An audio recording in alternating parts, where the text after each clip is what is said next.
Hi, this is Tony Sanders, the Marathon Man. I'm Tony Armstrong, I'm the Stone King.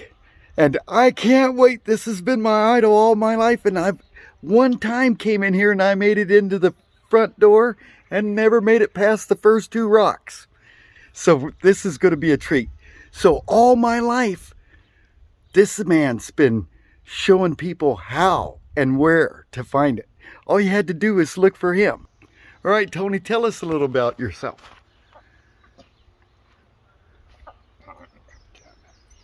So Tony painted all this. No, I didn't. Oh, you didn't paint this? Oh, I'm sorry, Tony. Oh, it's gorgeous though. How long you been hunting? Over 70 years. Over 70 years. That's magnificent.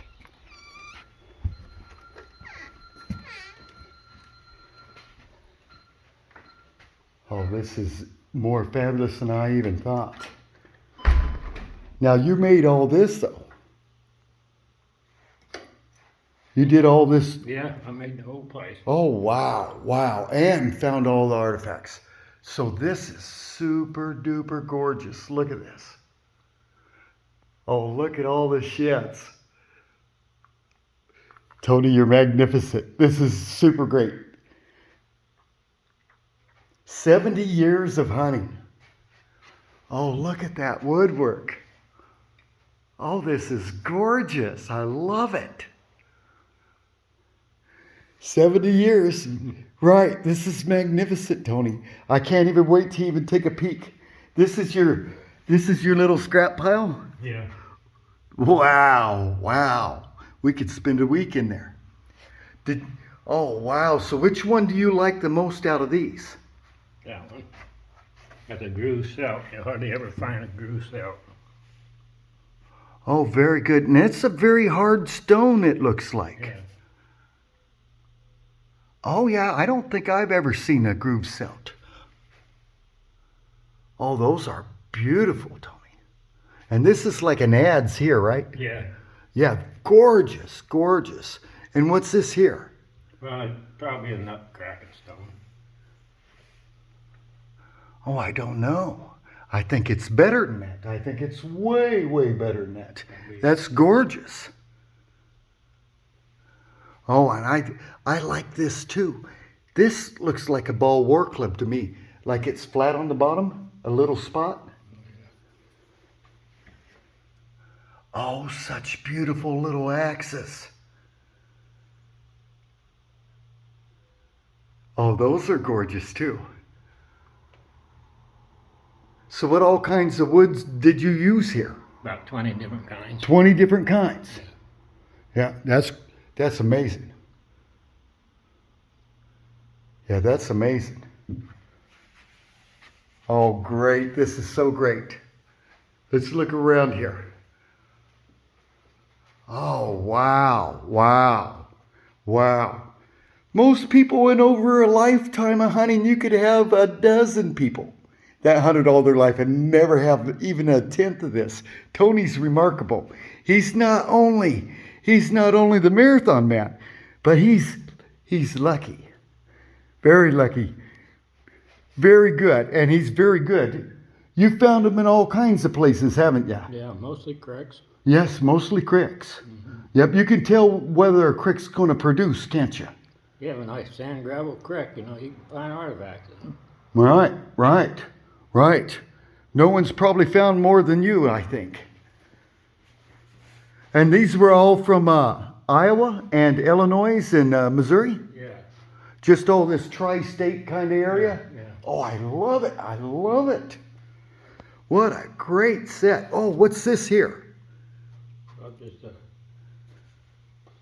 Oh, what kind of base is on that? That's pretty old, isn't it? yeah, I guess. Oh, these are magnificent, Tony. Oh, and look at the cases. That's pretty cool. That's like 3 trees growing together. Oh, gorgeous. Gorgeous, Tony. Remarkable. There's a reason you've been my hero, but see, I've always been following in your footsteps, so I had to look harder. for other things. And it took me a while. But this is gorgeous. How many points do you normally find in a year? Oh, well, used to find about 100, but I ain't found much anything for the last 3 years. It ain't rained. Right. It hasn't rained much in the last 3 years. The most I ever found was, I found over 300 one year. Whoa, that's remarkable. I thought I was really great when I found like a little over 100. You know, I did that for a few years, but wow, look at all the goosebumps on my arm thinking about the 300. That's a lot of walking and that's a lot of luck. Yep, you definitely know what you're doing. What are these here? Well, a big old high scraping tool. Oh, that's gorgeous looking. Oh, that's gorgeous too. The inclusions and stuff in the flint and the cherts are great. Oh, I love the way you made these. The knots in them, that's gorgeous. Oh, and wow, and look at this. Look how magnificent this is. Wow, this is super incredible. You're amazing. You're amazing. You're the best kept secret in Iowa. This is literally the Marathon Man at his work. Oh, this is gorgeous too. You lugged all this out? Yeah. Oh, these agates, Tony, these are gorgeous. Oh yeah, so the Lake Superior agates, I've come to believe, weren't carried over by the alluvial float in the sand. They were actually carried by people. Each one of these. Yeah, and a lot of these, see the hammer marks on the bottom? A lot of these are women's hammerstones. And they actually ruled before the men. So a lot of the stuff later, oh, these agates are incredible. But all the Lake Superior agates, yeah, another hammer spot right here. Crap, Tony. I've literally taken a picture and magnified it up, and they've been gorgeous, gorgeous. And so I didn't know, but they filled in the cracks with like charcoal or white or blue, whatever, and it made the picture stand out. The only thing is, their eyesight were 30 times better than ours. And so people can't hardly see anything now. But if you took like a picture, like this here, your snake. Before I leave, I'll take a picture of it. I can see the rabbit and the mouse on the snake. So that shows me it's definitely Mississippian. Because the real old stuff shows snakes big enough to swallow people. and they ate giant bison and giant sloth regularly. Because it shows it on my rock. Yeah, carved the women. And so the men, a lot of this time, see something like this. You see where it's got the, like moon looking with the rays? Yeah. Crap, and because it's got the quartz inclusion and it actually was formed from the inland ocean here.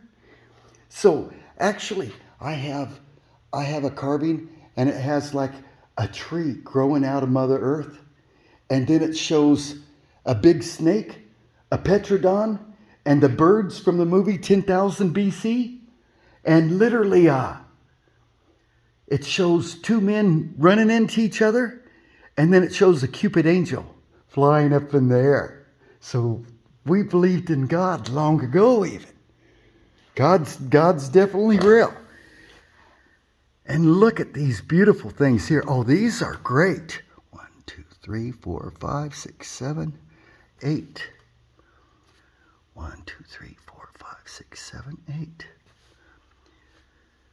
The seven represents they a lot of times they go out here to Charlie Warner's farm, and there's a quarter moon spot on one part of it up on this hill that they sowed, and that's where the women would dance, or excuse me, the men would dance when the moon come out and the first quarter moon.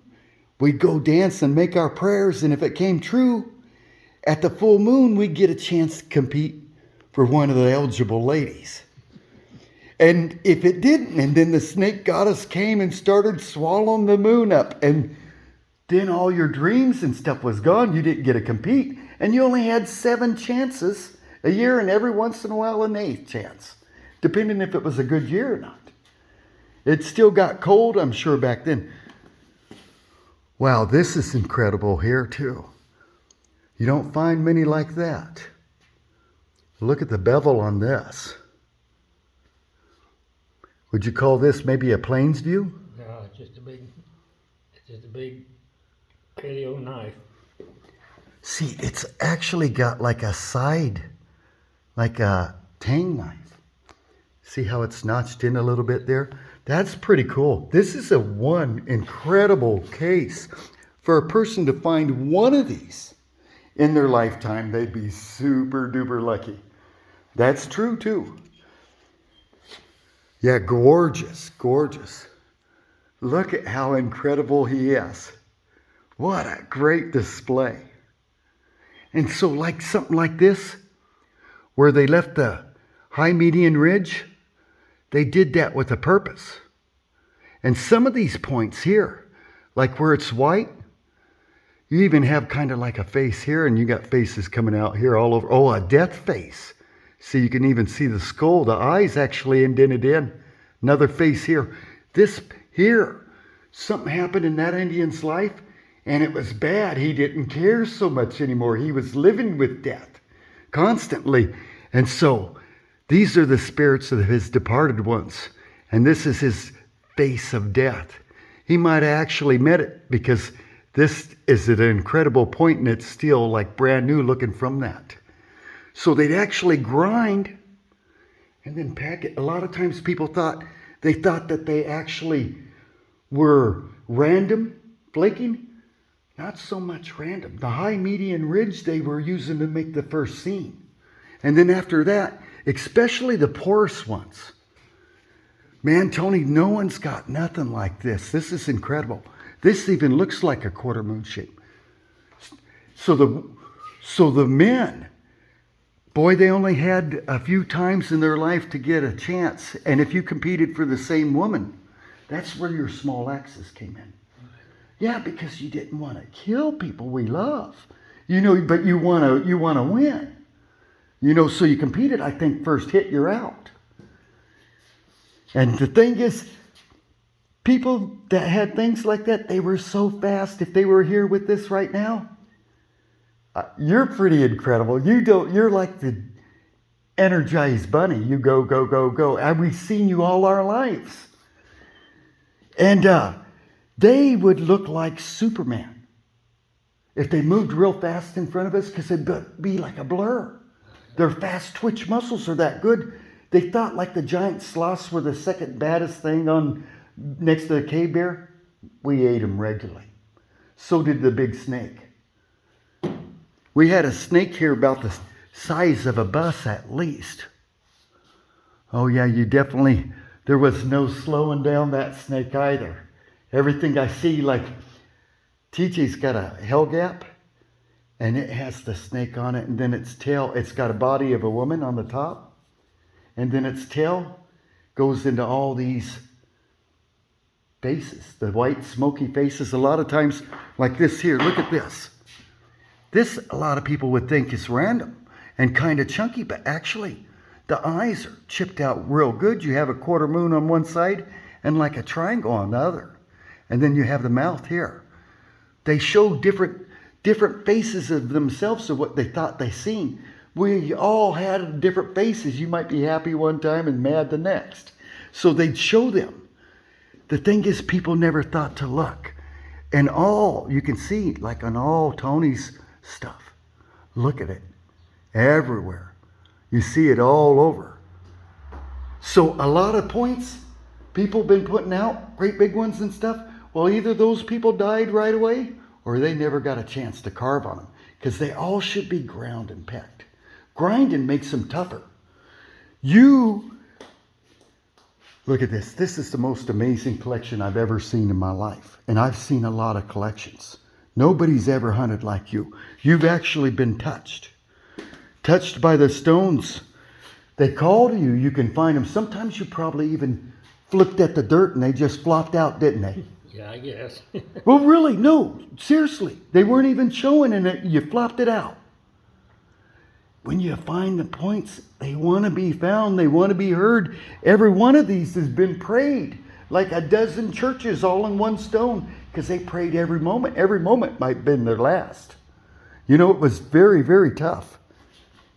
Wow, wow, Tony, this is incredible. You're incredible. This is insane. Oh, I never got this far last time. I made it right there. With TJ and his boy, we came in there a couple years ago. And we never made it past the door. I seen that snake, and that snake was so wonderful. That's as far as I got. You don't find much like that, do you? No, they're about the rarest thing there is. Yeah, right. That's the only one I've ever seen that was any good. Oh, yeah. Yeah, right. Now, I found, though, all your coral and some of your other geodesic-looking rocks that look kind of funky. Crap, Tony. I think they've been carved on. And you've been picking up more than anybody. I think a lot of them are like shadow stones themselves, and they actually detail people's lives around here. So when I went to Oregon for a while in my life, we had agates also, but not like Iowa. And I always thought, well, if they make such pretty artifacts, arrowheads, and they're so valuable up there because they chipped all their agates into them, why didn't they do that here? That's because somebody else had already worked on them. And they didn't want to. You can't take another person's stone and work on it. You might not have the same totem animal. It'd be like bad juju. If you were a giant, say, saber-toothed lion and you found a giant beaver stone, you couldn't use that stone. It'd be bad luck. You'd rather fight without any. Whether the animals ate you or not, you'd have to go out and pray and make your own. So even like this, the fossil inclusions on it are incredible. And the white, so literally, any of these, we could come in and take a picture of and make a video out of just one stone and show you about it. And it shows, so they got what they call the cradle of life in Africa. It's actually the temple of the snake. We all came from it and we split, and this was the honey land. This is where we walked out of the ice, probably about 4 times. So right back behind here, like I seen up here, some of your paleo points, they're just flutes. They're like interline points. You know what I'm talking about there? Yeah. Yeah, they just, I know you do, because you're incredible. So each of them, they could do anything almost with this stone. They were so good with the waters and the pops. Oh, look at this, Tony. What a beautiful case. I love the flower looking. Oh, that is gorgeous. Oh, and look at this one. It's got X's. How hard was it to make these? You had to cut it out by hand? No, it's just the limb of the tree. No, kid. Yeah. Wow, I love it. I love it. I'm hoping to try to make some stuff, but I hadn't set my aspirations at this high, right? This is pretty, oh, look at this. Tony, that's gorgeous. Oh, you're so stunning. This is so stunning. 70 years you've been collecting. What got you started? Well, when I was 7 years old, I was just playing in the creek and happened to find an artifact. No one told you nothing about them? You just happened to find it yourself? Yeah. Wow. Wow, that's incredible. Do you still have your first point? Yeah. Oh, I love it. I love it. I love it. I love it. I do. Yeah, see, look at it. It's got goosebumps all up and down me. I know what it is. Right. My grandfather, he told me when I was 5, he was the street commissioner in Fort Madison. William James, Bill James. Yeah. And he told me he'd take me out there to, I do believe it's Soap Creek. Or it's Devil's Creek. It's one right down at the base of the big hill right after you come out of the hills of Fort Madison. And there's a pretty good creek running back there, by Wilson Lake. And I was kind of bored fishing. He said, well, look for an arrowhead. I'm looking for the whole arrow. I had no idea, and you found one just by yourself at 7. I love it. And your best year was 300 and what? I'm not sure, just over 300. Oh, you never even counted them all. You just you just stopped every 100 or so. Wow, I love it. Oh, this is incredible too. Oh, look at this.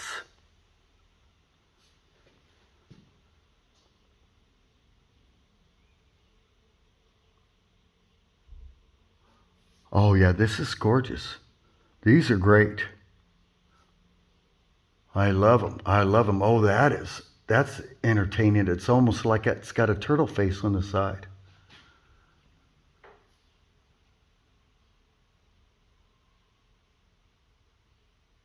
Oh, Tony, you're so incredible. I can't believe you made all this too. Look at this woodwork on the walls. Oh, isn't that gorgeous? Look at Tony. Now you can see why he's my idol. He's incredible. This is one of the best spots in Iowa, and he's the reason why. People need to come and see him. The Marathon Man. He is the best not known secret in Iowa. Come and check him out because what he has is incredible. You find one like that. Come and learn about shadow stones. This man, he has it all.